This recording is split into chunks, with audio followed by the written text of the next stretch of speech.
गंजे मोहल्ले के लंबे बालों वाली सास बहू। ये कहानी एक ऐसे मोहल्ले की जिसका नाम सरकारी कागजों में तो शांति नगर था, लेकिन पिछले कुछ महीनों में यहाँ के लोगों के बाल इतनी तेजी से झड़े कि लोगों ने मजाक मजाक में इसका नाम गंजा मोहल्ला रख दिया। हे भगवान, ये इस मोहल्ले के पानी में खराबी है या मेरी किस्मत में। जब भी कंघी करो गुच्छे के गुच्छे बाहर आ जाते हैं। अरे भाग्यवान, सुबह सुबह बालकनी में खड़े होकर क्यों चीख रही हो? और वैसे भी अब कंघी करने का क्या फायदा? तुम्हारे आधे बाल तो नीचे फर्श पर गिरकर सोफे की शोभा बढ़ा रहे हैं। आपको तो बस हर वक्त मजाक ही सूझता है। मेरी परेशानी से आपको कोई मतलब नहीं है। जरा देखिए तो सही, करने में कितने सारे बाल फंसे हैं। मुझे तो डर है कि अगले 1 महीने में मैं पूरी गंजी ना हो जाऊं। अरे तुम तो बेकार ही रो रही हो। तुम्हारे सिर पर तो अभी भी थोड़े बाल बचे हैं। जरा मेरी तरफ देखो, सिर की बीच की चांद तो पूरी चिकनी हो चुकी है।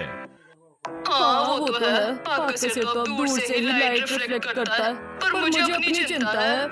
मिसेस शर्मा गुस्से में कमरे के अंदर चली जाती है। वहीं नीचे सड़क पर मोहल्ले की दो और औरतें मिसेज वर्मा और उनकी सहेली हाथ में पूजा की थाली लिए मंदिर की तरफ जा रही होती हैं। पता है बहन, टीवी पर वो बड़ा सा ऐड देखकर मैंने 500 रुपए का इतना महंगा हेयर तेल मंगवाया था। दावा कर रहे थे कि 1 हफ्ते में नए बाल उग आएंगे। फिर क्या हुआ बहन जी? कुछ फायदा मिला क्या? हाँ फायदा मिला। सब टीवी वाले नाटक दिखाते हैं उस महंगे तेल को लगाने से कोई आराम नहीं मिला, बल्कि बाल और ज्यादा टूटने लगे। अब तो सिर पर पल्लू रखने में भी डर लगता है कि कहीं बच्चे कुछ बाल बिना साफ हो जाए। बिल्कुल सही कह रही हैं आप। मैंने भी अपनी बहू और बच्चों के कहने पर ऑनलाइन एक बड़ा ही नामी शैम्पू मंगवाया था। उसे लगाकर तो ऐसा लगा जैसे सिर पर केमिकल की बाढ़ आ गई हो।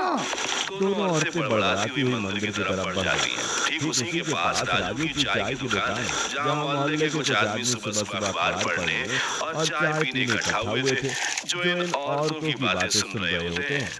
देख रहे हो भाई साहब, इस मोहल्ले में कोई और टॉपिक ही नहीं बचा। औरतें मंदिर जाए या सब्जी मंडी, हर जगह सिर्फ गंजेपन और बाल झड़ने की डिस्कशन चलता रहता है। हाँ वर्मा जी, बात तो आपकी एकदम 16 आने सच है। मेरी दुकान पर जो भी आता है चाय के साथ बाल झड़ने का टुकड़ा जरूर होता है। और राजू अरे कड़क चाय दे दो बिना शक्कर की। और भाई रामू, तू वहाँ चाट के ठेले पे खड़े खड़े इतना खुश क्यों हो रहा है? तुम्हारी तो लॉटरी लगी है जैसे। अरे शर्मा जी, आपकी बात सुनकर मुझे भी हंसी आ गई। आप लोग सुबह सुबह ही बालों का रोना लेकर बैठ जाते हैं। बूढ़े आए हंसने वाले। अरे तेरे सिर पर तो हमेशा ये बड़ी सी काप लगी रहती है। तेरे बाल नहीं झड़ रहे क्या जो तू इतना खुश है? जरा टोपी हटा कर तो दिखा। अरे वर्मा जी, मेरी पोल क्यों खोल रहे हो? लो देख लो मेरा सर का हाल भी। रामू मुस्कुराते हुए अपने सिर से क्या हटाता है। उसके सिर के बीच का हिस्सा पूरी तरह साफ है, सिर्फ साइड में थोड़े बाल बचे थे। ये देखकर चाय की दुकान पर बैठे सभी लोग जोर से हंसने लगते हैं। देखा आपने, जो हाल आपके बालों का है वही हाल मेरे बालों का भी है। इस कैप के पीछे यही राज छुपा है, पर हम कर भी क्या सकते हैं? हाँ? रोने से तो बाल वापस आएंगे नहीं। बात तो तेरी सही है भाई, इस मोहल्ले का यही नसीब बन चुका है, लेकिन भगवान जाने इसका क्या इलाज है। तभी अचानक मोहल्ले के एक मोड़ पर एक बहुत बड़ी चमचमाती हुई लग्जरी गाड़ी आकर रुकती है। गाड़ी के पीछे एक बड़ा सा सामान ढोने वाला ट्रक भी था। गाड़ी देखकर चाय की दुकान पर बैठे लोग, बालकनी में खड़ी औरतें और रास्ते से गुजर रहे दूध वाले सोहन और सब्जी वाले कालू अब सब अपनी जगह पर ठहर जाते हैं। अरे भाई कालू, अरे देखना जरा, इतनी बड़ी गाड़ी में अपना मोहल्ला में ये खाली पड़े बंगले के सामने काया क्यों उतर रही है? लगता है कोई अमीर पार्टी इस मकान को खरीद कर रहने आई है। रुक देखते हैं कौन उतरता है गाड़ी से। तभी गाड़ी का दरवाजा खुलता है। सबसे पहले गाड़ी से मोहन प्रसाद और उनके दोनों बेटे मुकुल और रोहन उतरते हैं। लेकिन जैसे ही गाड़ी के पिछले दरवाजे से मधुबाला, निशा और बालू बाहर निकलती हैं तो पूरे मोहल्ले के लोगों की आंखें फटी की फटी रह जाती हैं। दोनों ने सुंदर सिल्क की साड़ी पहनी हुई थी, आंखों पर चश्मा, लेकिन सबसे हैरान करने वाली चीज थी उनके बाल। पारुल बेटा, देखो यही हमारा नया घर है। जगह तो काफी शांत और अच्छी लग रही है। हाँ मम्मी जी, घर बहुत सुंदर है, हवा भी अच्छी चल रही है, लेकिन पता नहीं क्यों यहाँ के लोग हमें थोड़ा अजीब तरीके से देख रहे हैं। अचानक हवा के एक झोंके से पारुल के खुले घने रेशमी बाल हवा में लहराने लगते हैं, जो उसकी कमर के भी काफी नीचे तक जा रहे थे। वहीं सास मधुबाला ने एक लंबी मोटी चोटी गूंथ रखी थी जो उनके घुटने को छू रही थी। ये देखकर पूरे मोहल्ले में सन्नाटा खिंच जाता है। बालकनी से झांक रही मिसेज शर्मा और मिसेज वर्मा तो जैसे सदमे में आ जाती हैं। ओह माय गॉड, वर्मा बहन जरा नीचे देखो, वो जो नई औरत आई है उनके सिर पर बाल है या कोई काला रेशम का जाल है। अरे नहीं बहन, मुझे तो ये पूरी तरह नकली लग रहे हैं। आज के जमाने में इतने लंबे और घने बाल असली में हो ही नहीं सकते। पक्का विग लगा रखी है दोनों ने। हाँ, बिल्कुल सही कहा, विग ही होगी। कल को 5 जगह खींच कर देखना पड़ेगा कि असली है या नकली।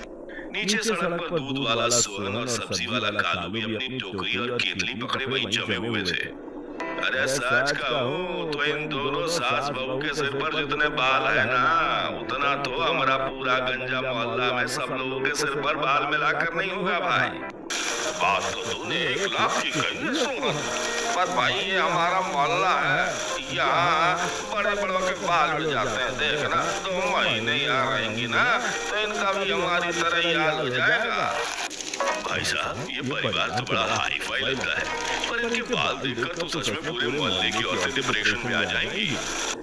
दोनों सास बहू के लंबे बाल देखकर पूरे मोहल्ले के लोग तरह तरह की गॉसिप कर रहे थे, लेकिन मधुबाला, पारुल और उनका परिवार इन सब बातों से बेखबर अपने नए घर के अंदर गृह प्रवेश के लिए अंदर जा चुके होते हैं। तभी पारुल मुस्कुराकर एक बार पीछे देखती है और उसके लहराते बाल एक बार फिर पड़ोसियों के दिलों पर छुरियां चला देते हैं। इस तरह लंबे बालों वाली सास बहू के कदम इस गंजे मोहल्ले में पहले दिन ही सनसनी मचा चुकी थी। ऐसे ही अगले दिन शांति नगर में सुबह की धूप खिली हुई थी कि सब्जी वाला अपनी हाथ गाड़ी लेकर नए बंगले के सामने आकर रुकता है। मोहल्ले की औरतें अपनी अपनी बालकनियों से इस ताक में खड़ी थीं कि आज इस घर से कौन बाहर निकलता है। तभी घर का मुख्य दरवाजा खोलकर ससुर मोहन प्रसाद बाहर आते हैं। आलू ले लो, प्याज ले लो, एकदम ताजा भिंडी, लौकी, पालक ले लो। अरे भाई सब्जी वाले, जरा गाड़ी यहाँ रोकना, दिखाना आज क्या क्या ताजा माल लेकर आए हो। भाई साहब राम राम, बिल्कुल सुबह सुबह खेत से तोड़कर लाया हूँ। ये देखिए एकदम हरी हरी पालक, मेथी, खीरा, आंवला और नींबू, जो मांगोगे वही मिलेगा। मोहन प्रसाद झुककर सब्जियां देखने लगता है। तभी बंगले के अंदर से सास मधुबाला और बहू पारुल भी बाहर आ जाती हैं। दोनों के बाल आज भी सलीके से बंधे थे। वर्मा बहन जरा जल्दी अपनी बालकनी आओ, देखो वो नई सास बहू फिर बाहर आई है। आज तो इनके बाल और भी ज्यादा चमक रहे हैं। हाँ बहन, मैं तो कब से देख रही हूँ, इनके बाल देखकर तो सुबह की चाय भी कड़वी लग रही है। ऐसा लग रहा है जैसे हमारे चेहरे पर नमक छिड़कने के लिए भगवान ने यहाँ भेजा है। हाँ तो अंकल क्या करता हूँ, आधा किलो आलू और 1 किलो प्याज कर दूँ। नहीं भैया, आलू प्याज बाद में। पहले आप ये पूरी 5 गड्डी पालक, 3 किलो खीरा, 2 किलो आंवला, ढेर सारा करी पत्ता और नींबू तोड़ दीजिए। और हाँ बेटा, वो जो टोकरी में ताजी मेथी और चुकंदर रखे हैं वो भी सब के सब तोड़ लो, कुछ छोड़ना मत। सब्जी वाला इतनी सारी हरी पत्तेदार सब्जियां सुनकर हैरान हो चुका था।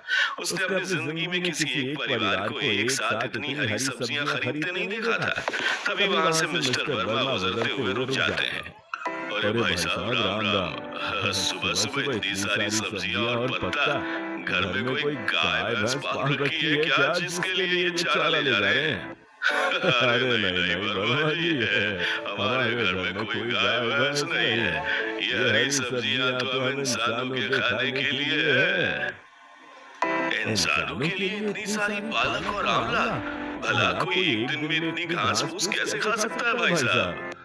भाई साहब, ये खाने के लिए नहीं बल्कि पीने के लिए है। हमारी बहू पारुल डॉक्टर है ना, वो रोज सुबह हम सबको इन सब चीजों का मिक्स जूस बनाकर पिलाती है। हाँ अंकल, मैं स्किन और हेयर स्पेशलिस्ट डॉक्टर हूँ। हमारे शरीर को और बालों को अंदर से पोषण मिलना बहुत जरूरी है।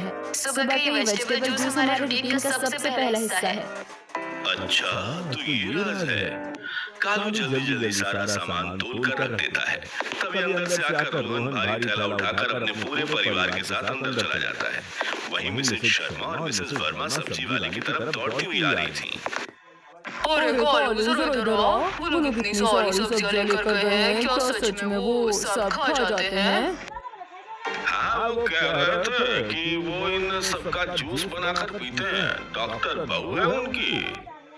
अरे बताओ, इतनी सब्जियां तो हमारे घर में पूरे हफ्ते चलती हैं और हमारे बच्चे तो हरी सब्जी का नाम सुनकर भाग जाते हैं। वो क्या खाएंगे ये सब? बहन, मुझे तो दाल में कुछ काला लगता है। जूस का तो सब बहाना है, असली बात कुछ और ही है। हमें इनके घर के अंदर जाकर देखना होगा कि ये रात दिन ऐसा क्या करते हैं जिससे इनके बाल इतने लंबे हैं। ऐसे ही रात के 12 बज चुके थे। पूरे मोहल्ले में सन्नाटा था। मिसेस शर्मा और मिसेस वर्मा अपने हाथों में टॉर्च लिए दबे पांव नए बंगले के पीछे वाली बालकनी की तरफ जा रही थी। उनका एकमात्र मिशन था ये पता लगाना कि सास बहू के बाल असली है या नकली। शर्मा बहन, ले चलो, कहीं उनके घर का कुत्ता या कोई शौक ना जाए। अगर पकड़ी गई तो बहुत बेइज्जती होगी। अरे तुम चुप रहो, मुझे चैन की नींद आ रही है जब से उन दोनों को देखा है। आज तो मैं देख कर रहूंगी कि सोते वक्त वो अपनी विग उतार कर सोती है या नहीं। दोनों औरतें किसी तरह पाइप के सहारे बंगले की निचली खिड़की तक पहुंचती हैं, जहां से अंदर का बेडरूम साफ दिखाई दे रहा था। खिड़की का शीशा थोड़ा सा खुला था। तभी उन्होंने अंदर टॉर्च की हल्की रोशनी दिखाई। देखो देखो बहन, वो दोनों बेड पर सो रही है। पर ये क्या, उन्होंने सिर पर कोई टोपी नहीं पहनी और बेड पर तो खिड़की से साफ दिख रहा था कि मधुबाला और पारुल दोनों गहरी नींद में थी। उन्होंने अपने बालों में ढेर सारा तेल लगाकर बालों की सुरक्षा के लिए बहुत बड़ा भारी जूड़ा बनाकर उसे नेट से बांध रखा था। बालों का वो भारी वॉल्यूम देखकर दोनों पड़ोसियों के होश उड़ गए। हे भगवान, इतना बड़ा जूड़ा अगर ये नकली विग होती तो कोई भी औरत रात को इसे उतार कर ड्रेसिंग टेबल पर रख देती। कोई विग पहनकर इतनी भारी चोटी के साथ कैसे सो सकता है? इसका मतलब इनके बाल 100% असली है। पर ये कैसे हो सकता है? हमारे बाल छूते ही टूट जाते हैं और इनके इतने भारी। तभी अचानक पारुल की करवट बदलती हुई आंख खुल जाती है और उसकी नजर खिड़की पर दिख रही परछाई पर चली जाती है। कौन है वहाँ? मम्मी जी, चोर चोर उठिए। क्या हुआ पारुल? कौन है? रोहन, मुकुल, जल्दी जागो, चोर आया है। बाप रे, वो जाग गई। भागो वर्मा बहन, भागो वरना पुलिस बुला लेगी। दोनों पड़ोसन हड़बड़ाकर खिड़की से नीचे कूद जाती हैं, जहाँ मिसेस शर्मा का पैर कीचड़ में फंस चुका होता है। पर वो दर्द भूल कर चप्पल हाथ में लिए अपने घर की तरफ भाग जाती है। तभी मुकुल लाठी लेकर बाहर आता है, पर तब तक बाहर कोई नहीं था। वहीं अगले दिन सुबह दोनों पड़ोसने गली के कोने में खड़ी होकर हाँफ रही होती हैं। रात को बाल बचे बहन, अगर वो मुकुल ने देख लेता तो अनर्थ हो जाता। अरे एक बात तो साफ हो गई ना, उनके बाल असली है। और एक बात मुझे सबसे ज्यादा चुभ रही है, अगर उनके बाल असली है तो मैं चुप नहीं बैठूंगी। मैं उनके बालों को काट कर छोटा करके रहूंगी ताकि हमारे मोहल्ले में वो अपनी शान न दिखा पाए। हाँ बहन, सही कहा। नारे का बास ना बजेगी बांसुरी। जो बाल ही रहेंगे तो शो ऑफ किस बात का करेंगी? दोपहर के बाद एक ऑनलाइन डिलीवरी बॉय बाइक पर 2 बड़े-बड़े कट्टे लेकर बंगले के बाहर रुकता है। मोहल्ले के लोग राशन की लोकल दुकान से मिलावटी दालें और केमिकल वाले सामान खरीदते थे, लेकिन इस घर में सारा सामान ऑनलाइन आ रहा था। तभी मिसेस शर्मा और मिसेस वर्मा चीनी मांगने के बहाने सीधे घर में घुस जाती हैं। और मधुबाला जी, घर में है क्या? वो थोड़ी सी चीनी चाहिए थी, मेहमान आ गए हैं अचानक। अरे शर्मा बहन, आइए, चीनी क्या, आप बैठिए, मैं भी मंगवाती हूँ। पारुल बेटा, जरा चीनी लाना। दोनों औरतें सोफे पर बैठ जाती, पर उनकी आंखें हॉल में रखे सामान पर थी। डिलीवरी बॉय कट्टे से ऑर्गेनिक दाल, बिना पॉलिश के चावल, अलसी के बीज, कद्दू के बीज और नट्स निकाल रहा होता है। अरे मधुबाला जी, इतना सारा राशन क्या पूरे साल का स्टॉक एक साथ जमा कर रही हैं या कहीं बाहर दुकान खोलने का इरादा है? नहीं वर्मा जी, ये तो हमारे सिर्फ 1 महीने का राशन है। हमारी बहू पारुल ने कहा है कि बाजार की केमिकल वाली और पॉलिश की हुई दालें बालों को नुकसान पहुंचाती हैं, इसलिए हम सिर्फ ऑर्गेनिक सामान ही खाते हैं। तभी पारुल किचन से चीनी का डब्बा लेकर आती है। उसका देवर रोहन और ननद निशा भी वहीं डाइनिंग टेबल पर रखे अंकुरित मूंग और चने खा रहे थे। तभी मिसेस शर्मा की नजर किचन में रखे बड़े से डबल डोर फ्रीजर पर पड़ती है, जिस पर एक बड़ा सा पेपर चिपका था। अरे पारुल बेटा, ये फ्रिज के ऊपर क्या बड़ा सा नक्शा चिपका रखा है तुमने? जरा मैं भी तो देखूं। आइए आंटी, देख लीजिए, ये कोई नक्शा नहीं है, ये हमारे पूरे परिवार का डाइट चार्ट है। इतना सब भरा भरा कैसे खा लेते हो तुम लोग? आंटी, इसीलिए तो कॉलेज में सब मेरे बालों की तारीफ करते हैं। भाभी की इस डाइट की वजह से हम सबका हार्मोनल बैलेंस एकदम परफेक्ट रहता है। अच्छा, चलो चीनी मिल गई, अब चलते हैं। आप लोग खाइए अपनी ये सूखी दालें और बीज। दोनों औरतें चीनी लेकर जैसी घर से बाहर निकलकर गली में आती हैं, उनके चेहरे का रंग बदल जाता है। देखा तुमने वर्मा बहन कितना घमंड है अपनी डाइट पर। ऐसा लगता है खाने की खेती करता है और जो ये खाती है उनके बालों पर उसकी फसल उगाती है।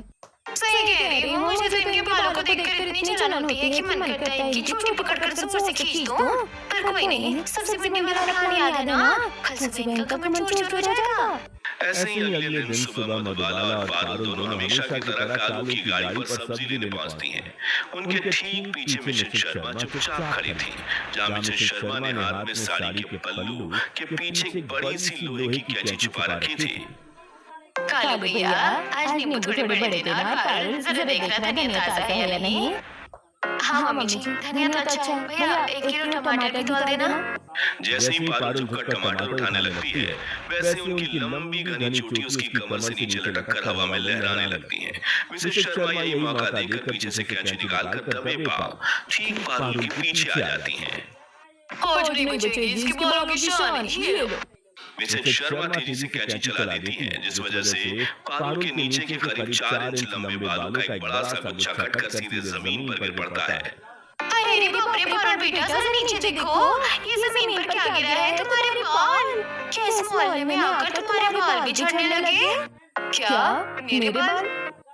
पारुल तुरंत घूमकर जमीन पर देखती है, जहाँ उसके कटे हुए सुंदर बाल पड़े थे। पारुल की नजर तुरंत मिसेस शर्मा के हाथ की तरफ पड़ती है, जो हड़बड़ाकर कैंची को छुपाने की कोशिश कर रही थी। पारुल एक डॉक्टर है, जिसकी वजह से वो बालों के झड़ने और कटने का फर्क अच्छी तरह जानती है। ये क्या अनर्थ है? पारुल तुम्हारे बाल किसने काटे? जरा देखो तो सही, ये सीधे कटे हुए हैं। अरे हमें क्या पता बहन जी, हम तो बस यहाँ खड़े थे, शायद अपने आप ही टूट कर गिर गए होंगे।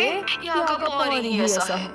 कोई बात नहीं मम्मी जी, बाल टूटे नहीं है, किसी ने बहुत ही गंदी कैंची से इसे काटा है। पर काटने वाले को शायद ये नहीं पता कि जो बाल अंदर से स्वस्थ होते हैं वो बहुत जल्दी दोबारा लंबे हो जाते हैं। चलिए घर चलें। पारुल जमीन से कटे हुए बाल उठाकर बिना किसी से लड़े अपनी सास का हाथ पकड़कर घर के अंदर चली जाती है। अरे बहन, इसने तो कोई हंगामा ही नहीं किया, उल्टा मुस्कुराकर चली गई।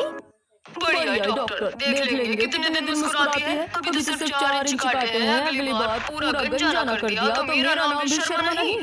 ऐसे ही शाम का वक्त था। मंदिर में घंटियों की आवाज गूंज रही थी। मोहल्ले के सभी लोग वहां इकट्ठे थे। मधुबाला और पारुल भी अपनी लंबी चोटियों को पीछे लहराती हुई भगवान की आरती के लिए आगे खड़ी थी। शर्मा बहन, आज तो पूरा मोहल्ला यहाँ है, कैंची से काम नहीं बनेगा, कुछ और करना होगा। तुम देखती जाओ, आज मैं इसके रेशमी बालों को आपके भेंट चढ़ा दूंगी। ना रहेगा घमंड, ना रहेगी चोटी। जैसे ही आरती शुरू होती है, सब लोग आंख बंद कर लेते हैं। तभी मिसेस शर्मा चुपचाप एक बड़ा सा जलता हुआ दिया हाथ में लेकर पारुल के ठीक पीछे जाकर खड़ी हो जाती हैं। वो दिए की लौ को पारुल के बालों के बिल्कुल करीब लाकर रख देती हैं और 1 सेकंड में ही पारुल के बाल जल जाते हैं। बोलो शंकर भगवान की जय। अब सब लोग आरती ले लीजिए। मम्मी जी, लाइए थाली मुझे दीजिए, मैं आरती ले आती हूँ। ठीक उसी सेकंड पारुल आरती लेने के लिए तेजी से आगे बढ़ने लगती है। उसकी चोटी हवा में लहराकर आगे हो जाती है, जिस वजह से मिसेस शर्मा का संतुलन बिगड़ जाता है और दिए की लौ पारुल के बालों को छूने की बजाय सीधे खुद मिसेस शर्मा के हाथों पर लग जाती है। आउच! ओह माय गॉड, मेरा हाथ जल गया, बचाओ। अरे क्या हुआ आपको? पार्टी के दिए के साथ पीछे क्या कर रही थी? वो कुछ नहीं बहन जी, वो तो बस पीछे खड़ी थी, हाथ से फिसल गया। शर्मा आंटी, जरा हाथ दिखाइए, स्किन थोड़ी लाल हो गई है। मैं डॉक्टर हूँ, मेरे पास बर्न क्रीम है, अभी लगा देती हूँ। नहीं, मुझे तुम्हारी कोई क्रीम नहीं चाहिए, मैं ठीक हूँ। मिसेस शर्मा अपना जलता हुआ हाथ पकड़कर मंदिर से बाहर निकल जाती है। भाई कालू, तूने देखा? अरे शर्मा आंटी तो सीधे दिया लेकर उसके बालों के पीछे पड़ी थी। पक्का जलाने की साजिश थी। हाँ भाई, पर भगवान जिसके साथ हो उसका कोई बिगाड़ नहीं सकता कुछ। पर इन दोनों सास बहू का जिगरा देखो, जरा भी नहीं डरी। अगली सुबह सोहन दूधवाला अपनी साइकिल की घंटी बजाता हुआ आवाज लगाता है, पर इस बार घर से निशा बाहर आती है। दूध ले लो, अरे एकदम गाढ़ा भैंस का ताजा दूध ले लो। भैया, हमारे घर पर दूध की जरूरत नहीं है, हमारे यहाँ कोई दूध नहीं लेता। क्या बात कर रही हो दीदी? इतना बड़ा परिवार और चाय दूध कुछ नहीं बनता? बिना दूध के कैसे रह लेते हो? सोहन भैया, दरअसल हम लोग घर पर ही सोयाबीन से बना सोया मिल्क और बादाम का दूध यूज करते हैं। वो सेहत और बालों के लिए ज्यादा फायदेमंद होता है। सोया मिल्क इनका भला है, भला सोयाबीन का भी कोई दूध होता है? कितना उड़ूल जुलूल खाते पीते हो, गाय भैंस का असली दूध छोड़कर पता नहीं क्या क्या पी रहे हो। ऐसे ही सोहन बड़बड़ाता हुआ आगे बढ़ जाता है। जहाँ रास्ते में उसे मिस्टर शर्मा मिलते हैं। क्यों सोहन, अरे नए बंगले वालों ने दूध लिया क्या? अरे कहाँ शर्मा जी, वो तो कोई सोया मिल्क पीते हैं, कह रहे थे बालों के लिए अच्छा होता है। पूरा पागल लोग है साहब, खाने में ही सारा पैसा उड़ा देता है। भाई जो भी हो, उनके अजीब खाने पीने की वजह से उनके सिर पर बाल हैं और हमारा असली दूध पीकर भी सिर शीशा बन चुका है। ऐसे ही अगले दिन संडे का दिन था, जहाँ दोनों सास बहू ने बाल धोने से पहले उन्होंने सिर पर एक खास घरेलू लेप लगाया हुआ था। सब्जी वाला रोज की तरह आवाज लगाने आता है, पर जैसे ही वो बंगले के गेट के पास पहुंचता है, वो अपनी नाक बंद कर लेता है। अरे भाई साहब, कोई है, सब्जी लेनी है क्या? नहीं कालू भैया, आज घर में सब बिजी हैं, सब्जी कर लेंगे। तभी कालू खिड़की के अंदर झांकता है, जहाँ अंदर मधुबाला और पारुल अपने सर पर एक काले हरे रंग का गाढ़ा कीचड़ जैसा लेप लगाकर बैठी हुई थी, जिससे बेहद तेज और अजीब सी गंध आ रही थी। कालू तुरंत भागकर चाय की दुकान पर पहुंच जाता है। अरे शर्मा जी, अरे वर्मा जी, अरे सुनिए तो सही, मैं अभी नए बंगले पर गया था, अंदर से इतनी तेज नाले जैसी बदबू आ रही थी, क्या बताऊं। और वो दोनों सास बहू सिर पर काला काला कीचड़ जैसा लेप लगाकर बैठी थी। क्या कीचड़ का लेप, नाले जैसी बदबू, दोनों पक्का कोई जादू तो न करती है, तभी तो पूरे मोहल्ले के बाल उड़ गए और उनके इतने लंबे हैं। हाँ बहन, जो भी सामान मांगने के बहाने अंदर चलते हैं और उनके हाथ पकड़ते हैं जादू न करते हुए। दोनों पड़ोसन तुरंत बंगले के अंदर जाने लगती हैं, जहाँ पारुल और मधुबाला सर पर लेप लगाए हुए लॉबी में बैठी चाय पी रही थी। अरे बाप रे मधुबाला जी, कैसी नाले जैसी बदबू आ रही है आपके घर से, और इस सिर पर क्या कीचड़ थोप रखा है आप दोनों ने, क्या कोई जादू टोना चल रहा है यहाँ? क्या कहा, जादू टोना? शर्मा बहन, जरा तमीज से बात कीजिए। ये हमारा होममेड हेयर मास्क है। इसमें हमने पिसी हुई मेथी, कलौंजी, शिकाकाई, नीम की पत्तियां और खट्टा दही मिलाया है। नीम और कलौंजी की वजह से इसमें थोड़ी तेज महक आ रही है, जिससे आप बदबू कह रहे हैं। पर बाजार में इतने अच्छे खुशबूदार तेल और शैम्पू मिलते हैं, आप लोग इतनी अमीर होकर भी ये सब गंदी चीजें सिर पर लगाती हैं, इतनी भी क्या कंजूसी। आंटी, बाजार के खुशबूदार शैम्पू और तेलों में सिर्फ केमिकल्स और आर्टिफिशियल परफ्यूम होते हैं। ये हमारा घरेलू लेप बालों को पॉल्यूशन से बचाता है और जड़ों को मजबूत करता है। पारुल की बात सुनकर दोनों पड़ोसन बड़बड़ाते हुए गली में चलने लगती हैं। अरे छोड़ो बहन, वो तो अपनी बात को सही बताएगी, पर मुझे तो अभी लगता है कि वो कोई टोना टोटका करती है। भला मेथी लगाने से किसी के बाल घुटने तक लंबे होते हैं क्या? मोहल्ले के पंसारी बनवारी की दुकान पर इन दिनों बड़ी भीड़ थी, क्योंकि मोहल्ले की औरतें बाल झड़ने से परेशान होकर नए-नए केमिकल वाले शैम्पू खरीद रही थी। तभी पारुल और मुकुल वहां से गुजरते हुए सब्जी वाले से ढेर सारे ताजे आंवले और करी पत्ते खरीद रहे होते हैं। क्यों डॉक्टर बहू, आज फिर और करी पत्ता, क्या इसकी चटनी बनाकर खाओगी? नहीं आंटी, चटनी नहीं, आज मैं और मम्मी जी घर पर एक स्पेशल हेयर ऑयल बनाने जा रहे हैं। लो सुनो, बाजार में इतने महंगे अच्छे तेल मिल रहे हैं और ये घर में तेल जलाएंगी। बंगले के किचन में पारुल और मधुबाला ने लोहे की कढ़ाई चढ़ाकर उसमें शुद्ध नारियल तेल और सरसों के तेल को मिक्स किया। फिर उसमें मेथी दाना, अलसी, कटे हुए आंवले, करी पत्ता और रोजमेरी की पत्तियां डालकर उसे धीमी आंच पर पकाने लगती है, जिससे पूरा घर एक आयुर्वेदिक महक से महक उठता है। देखो पारुल, तेल का रंग एकदम हरा हो गया है। अब इसे ठंडा करके हम कांच की बोतल में छान लेंगे। हाँ मम्मी जी, और इसके साथ ही मैंने जो रोजमेरी वाटर से हेयर सीरम बनाया है वो भी तैयार है। इसे लगाने से पॉल्यूशन का असर बालों पर बिल्कुल नहीं होगा। अगले दिन सुबह घर के जेम्स यानी मुकुल, रोहन और ससुर भी सिर पर वही तेल और हेयर मास्क लगाकर बालकनी में बैठे चाय पी रहे थे। तभी रास्ते से मिस्टर शर्मा और मिस्टर वर्मा गुजरते हुए ये सब देख लेते हैं। अरे देखो तो सही भाई साहब, इनके घर के आदमी तो औरतों की तरह सिर पर लेप और मास्क लगाए बैठे हैं। इन अमीरों के भी क्या अजीब चोचले हैं। चोचले नहीं वर्मा जी, जरा उनके सिर के बाल तो देखो। मुकुल और रोहन के बाल कितने घने हैं और हमारे सिर पर तो चिड़िया भी घोंसला न बना है। इस बार दोनों पड़ोस ने सीधे मधुबाला के घर गॉसिप करने के बहाने आकर सोफे पर बैठ जाती हैं, जहां दोनों सास बहू की लंबी मोटी चोटी सोफे से नीचे लटककर फर्श पर कालीन को छू रही थी। तभी मिसेस शर्मा के दिमाग में एक नया खुरापाती आइडिया आता है। वर्मा बहन, आज मैं इनकी चोटी के ऊपर ही बैठ जाऊंगी। जैसे ये खड़ी होगी उसके बाल जड़ से उखड़ जाएंगे। देखते हैं कितने मजबूत है इसके बाल। अरे बहन, ऐसा मत करो, बहुत दर्द होगा उसे। तुम चुप रहो। मिसेस शर्मा धीरे धीरे आगे आकर मधुबाला की लंबी चोटी के निचले हिस्से के ऊपर पूरा वजन डालकर सोफे पर बैठ जाती हैं, जहां मधुबाला को इस बात का अंदाजा नहीं था। तभी अंदर से पारुल जूस के गिलास लेकर आती है। लीजिए आंटी, जूस पीजिए। मम्मी जी जरा उठना, वो अलमारी की चाबी देना। हाँ, मैं देती हूँ। मधुबाला जैसी तेजी से खड़ी होती है, उनके बाल पर जबरदस्त खिंचाव पड़ता है, लेकिन पारुल की प्रोटीन रिच डाइट और होममेड तेल की वजह से मधुबाला के बाल इतने मजबूत थे कि एक भी बाल नहीं टूटते। उल्टा मिसेस शर्मा झटका खाकर सोफे से नीचे फर्श पर गिर पड़ती हैं। आउच, मेरी कमर, बाप रे बाप।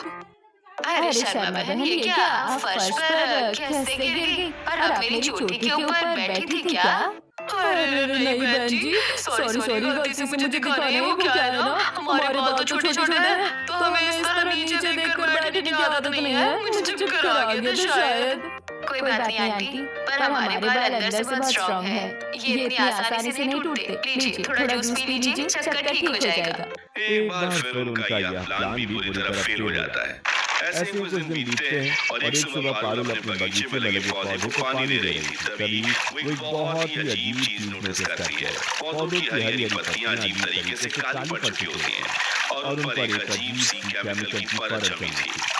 ये क्या है? कल तक तो ये पत्तियां बिल्कुल हरी थी, आज इन पर ये काली परत कैसी? ये तो भारी पॉल्यूशन की लेयर है। क्या हुआ पारुल बेटा, इतनी परेशान क्यों हो? मम्मी जी जरा इन पौधों को देखिए, इस मोहल्ले की हवा में बहुत ही खतरनाक केमिकल घुला हुआ है। अब मुझे समझ आया कि इस पूरे मोहल्ले के लोगों के बाल इतनी तेजी से क्यों झड़ रहे हैं। ये पानी की नहीं बल्कि हवा की खराबी है। पारुल तुरंत मुकुल और रोहन को साथ लेकर मोहल्ले के ठीक पीछे वाले इलाके की तरफ चली जाती है। वहाँ जाकर वो देखते हैं कि बहुत बड़ी कपड़े डाई करने वाली फैक्ट्री चल रही थी। उस फैक्ट्री की चिमनी से बिना किसी फिल्टर के एक काला जहरीला धुआं लगातार निकल रहा था और वही धुआं पूरे शांति नगर की हवा को जहरीला बना रहा था। ओह माय गॉड, इस फैक्ट्री में कोई भी पॉल्यूशन की शील्ड या चिमनी फिल्टर यूज नहीं हो रहा है।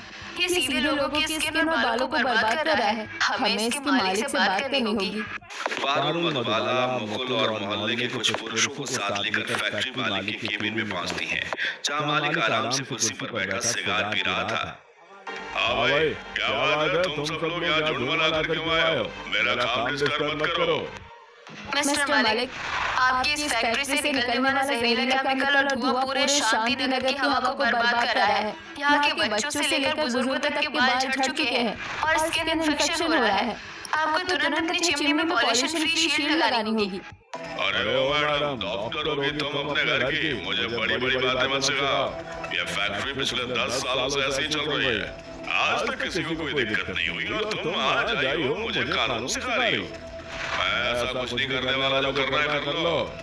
अरे कैसे नहीं करोगे भाई साहब? हमारे सर की चांद तुम्हारी वजह से चिकनी हुई है। देखिए, अगर आपने कल सुबह तक अपनी फैक्ट्री में चिमनी फिल्टर और पॉल्यूशन शील्ड इंस्टॉल नहीं की, तो मैं सीधे पॉल्यूशन कंट्रोल बोर्ड और मेडिकल काउंसिल से आपकी लिखित कंप्लेंट कर दूंगी। कल ही ऊपर से सरकारी टीम आएगी और आपकी इस अवैध फैक्ट्री पर हमेशा के लिए ताला लग जाएगा। क्या सरकारी टीम ताला? अरे मैडम गुस्सा मत होइए, आप तो सीरियस हो गई। मैं बिल्कुल सीरियस हूँ, फैसला आपके हाथ में है। फैक्ट्री चलानी है तो नियमों का पालन करना होगा। ठीक है, मैं आज चिमनी में फिल्टर और शील्ड लगवा देता हूँ, प्लीज कंप्लेन मत करना। जिसके बाद फैक्ट्री मालिक ने भी अपनी चिमनी पर फिल्टर लगा दिया था, जिससे धुआं साफ हो चुका था और तभी पूरे मोहल्ले के लोग वहाँ इकट्ठा हो जाते हैं। मोहल्ले वालों, आज हमारी बहू पारुल की वजह से इस फैक्ट्री का जहरीला धुआं बंद हो गया है, लेकिन जो नुकसान आपके बालों को हो चुका है। पर डॉक्टर साहिबा, हमारे बाल तो जा चुके हैं, तो क्या ये कभी वापस आ सकते हैं? हमें बहुत शर्मिंदगी होती है बाहर जाने में। बिल्कुल आ सकते हैं शर्मा अंकल, आपके बाल पूरी तरह मरे नहीं हैं, पर पॉल्यूशन और केमिकल शैम्पू की वजह से सो गए हैं। आज से आप सब बाजार के केमिकल वाले शैम्पू और तेल बिल्कुल बंद कर दीजिए। पारुल और मधुबाला मिलकर मंच पर बड़ी बड़ी बोतलें रखती हैं, जिनमें उन्होंने घर पर बनाया हुआ हर्बल शैम्पू और मैजिकल हेयर ऑयल भरा था। ये शैम्पू हमने ब्रीठा शिकाकार आंवले से बनाया है और ये तेल मेथी, अलसी और रोजमेरी का है। मैं आप सबको एक एक बोतल मुफ्त में दे रही हूँ। इसके साथ ही आप सबको ये डाइट चार्ट भी फॉलो करना होगा। शरीर के अंदर प्रोटीन जाना बहुत जरूरी है। पर वर्मा बहन, हमने तो इनके बाल काटने और जलाने की कोशिश की थी, फिर भी हमारे लिए इतनी मेहनत करी है। मुझे अपने ऊपर बहुत शर्म आ रही है। हाँ बहन, मुझे भी ये लोग मंडी नहीं है, ये तो सच में बहुत अच्छे लोग हैं। ऐसे ही समय बीतता है। देखते ही देखते 6 महीने बीत चुके थे। आज का दिन शांति नगर के लिए बहुत बड़ा था। राजू की चाय की दुकान पर वही भीड़ थी, पर आज नजारा बिल्कुल बदला हुआ था। अरे राजू, कड़क चाय देना जरा। और भाई रामू, आज तूने अपने सिर पर कैप क्यों नहीं पहनी? अरे शर्मा जी, देखिए मेरे सिर पर काले घने बाल वापस आ गए। ये सब डॉक्टर बाबू और उस मेथी वाले तेल का कमाल है। और शर्मा जी, जरा अपनी तरफ भी देखिए, आपकी वो चिकनी चांद पर भी छोटे छोटे काले बाल लहराने लगे हैं। तभी सामने से मिसेज शर्मा और मिसेज वर्मा आ रही थी। दोनों के सिर से पल्लू हटा हुआ था और उनके बाल कंधे से नीचे तक घने और चमकदार हो चुके थे। तभी बंगले से मधुबाला और पारुल भी बाहर निकलती हैं। मधुबाला जी, पारुल बेटा, माफ कर देना। हमने जलन के मारे तुम्हारे बाल काटने की कोशिश की थी, मंदिर में दिए से जलाने की कोशिश की थी, पर तुम दोनों ने हमारी आंखें खोल दी। हाँ पारुल बेटा, हमें माफ कर दो। आज तुम्हारी वजह से हमारे सिर पर बाल भी है और हमारे घरों की बीमारियां भी दूर हो गई है। अरे आंटी, पुरानी बातें भूल जाइए। आप सब हमारे पड़ोसी हैं, हमारा परिवार है। तो भाई शर्मा जी, अब तो इस मोहल्ले का नाम बदल दे। अब तो यहाँ कोई गंजा नहीं बचा। बिल्कुल बिल्कुल, आज से ही इस गंजे मोहल्ले का नाम मिटाया जाता है और हमारा प्यारा शांति नगर वापस आता है। पूरे मोहल्ले में तालियों की गूंज उठती है। लंबे बालों वाली सास बहू ने न सिर्फ अपने बालों की शान बचाई, बल्कि पूरे मोहल्ले का खोया हुआ गौरव और बाल दोनों वापस लौटा दिए। शांति नगर अब फिर से खुशहाल और बालों से भरा पूरा मोहल्ला बन चुके थे।